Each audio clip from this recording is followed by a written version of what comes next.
鏡頭原來看國外，比利時日是發生重大交通事故，有一台載特高升的校車是駛入去4機動已經放落來平交道，去互火車弄到造成4個人死亡。目前排除食賭也是食酒駛車，詳細事故原因也閣要調查釐清。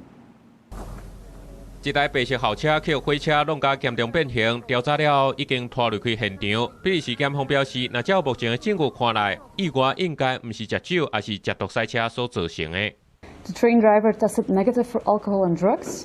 An autopsy will be carried out on the body of the bus driver to establish a clearest picture for the circumstances of the accident.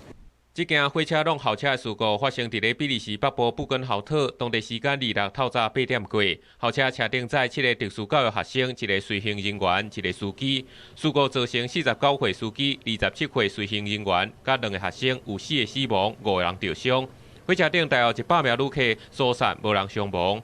比利時國家鐵路公司指出，可能平交道的管仔已經放落來，這台校車閣衝過，才會造成意外。What we can tell you, because we have a technical camera installed at the level crossing, is that at the moment of the impact, the level crossing was closed. So that means the barriers were down and the red lights were flashing.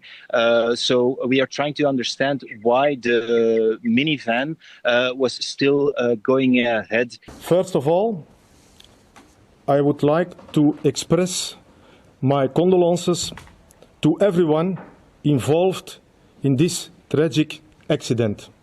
比利時國家鐵路公司表示，當時火車時速120公里，已經救車擋仔，也是甲校車弄到15公尺外電塔所在。